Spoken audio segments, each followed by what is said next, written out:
Hello, everyone. Today I'm diving into a piece of cinematic history. It's not only shaped the film industry itself, but it's certainly left an indelible mark on my heart.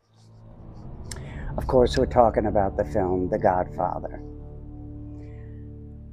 I still remember when I went to see it, I was 12 years old. You had to get tickets in advance. I remember my father going a couple of times actually. The lines were 5 deep or 5 across and went down the block, around a long block, and then around another block. The Godfather stayed in a theater for months and months. I was 12 years old at the time the movie came out, and everyone was talking about it, and of course it piqued my curiosity, and I begged my dad to take me, and he's like, "You're too young to go see it." I begged and begged and begged and bothered and bothered and bothered till finally he brought me to see the film. I think the first 15 minutes I was hooked. I mean, I knew there was something special about the film. Here is a picture. This was taken when I was 12 years old. This is me right here, holding the album of The Godfather and the lobby card of Marlon Brando and the character who played Bonacera. My mother was in the film industry as I was for a number of years, and she was able to get the album signed for me by Marlon Brando and Al Pacino, and Marlon Brando signed the lobby card as well. I'll insert some of these at the end and pictures of everything. So this is Hot Toys. It's The Godfather. These two are custom. This is young Vito Corleone, played by Robert De Niro. And of course, this is the Hot Toys version. This is Marlon Brando as Vito Corleone. And here we have another custom version of Michael Corleone. It looks like he was whipped for the day. Looks like it was a busy day for him. Now, here is the 1941 Packard LeBaron. This is the one that the Godfather rode in, like after the meeting with Barzini, and he was talking to Tom Hagen in the car, and he said, "I never knew till this day that it was Barzini all along." Well, that's the car that he drove. Now this one, this is a 41 Fleetwood, Cadillac Fleetwood. This is the car that he used when Fredo and Paulie were the drivers. This is the car he was when he was shot. This is the car that Fredo was in when the Godfather was shot. And 41 Fleetwood. Now here we have Greenlight. This is the 41 Lincoln Continental. You have two versions. One that shot up, which is this one. This is Sonny Corleone's car. And you have this one, of course, you know, before it was shot up. And here, of course, we have a can of real Jenko olive oil, never opened. I'll tell you, I can go on and on about this movie. I think you'll find it a little hilarious and maybe crazy. After that first time, when I said I was hooked, I was really hooked. I think I saw the movie over 100 times in the theater. I know I did. Look, I went in to see it so many times, the people started letting me in for free. I kid you not. I saw it at the drive-in. I saw it at various movie theaters. Of course, saw it on VHS and DVD when it came out, of course. It was just, it was great. And the thing is, that for me, it was the rich storytelling itself, the loyalty, the family closeness, and the betrayal also had its spot. Wasn't and the violence wasn't my favorite parts of the film, although it was intriguing. I think I like the family closeness and the tight knitness of the Corleone family is what I really liked about the film. But the movie became a part of me. I'll tell you, not since before nor after have I ever seen a film that stands up to it. Now, there are two favorites of mine. Two films that, my personal opinion, nothing could ever compare.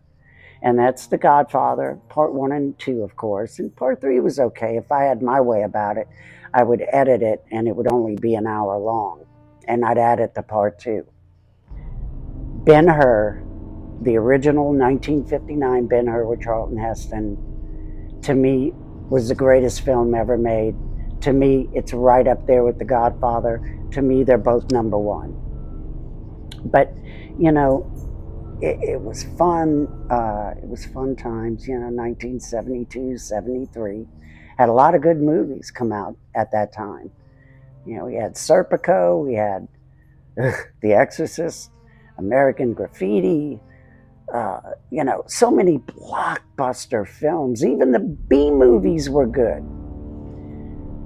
So, The Godfather is more than just a film. I feel it should be a college course. I have learned so much over the years. And I don't have to tell anyone. Every time you see it, you're always going to learn something new. You're going to see something new. You're going to experience something new. That's the good thing about great filmmaking. They were going to make the film set in the 70s, in the early 70s, would have been a flop. The ripe time was, the 40s. That era was, couldn't be beat. But so getting back to the toys and getting back to the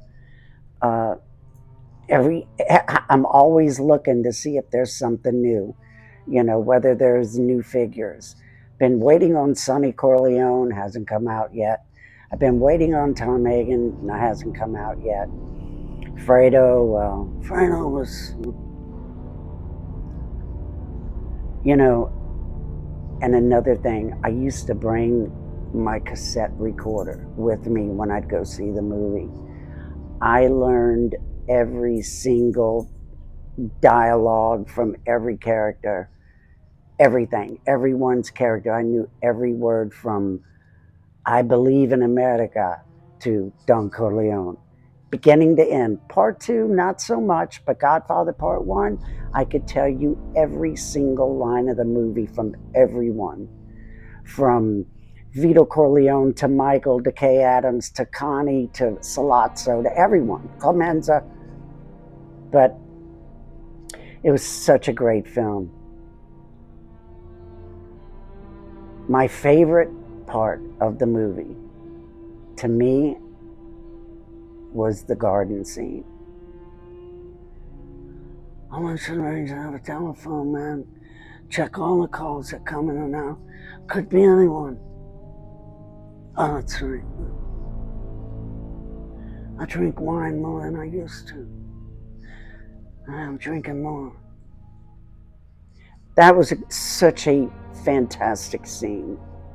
Now, I'll tell you the part, even as a 12-year-old, what was really disturbing to me was the part with when Salazzo was killed and McCluskey in the restaurant. To me, that was like extremely graphic, and it was graphic for back then. There wasn't a lot of gratuitous violence, except for films like Bonnie and Clyde, some of the horror films.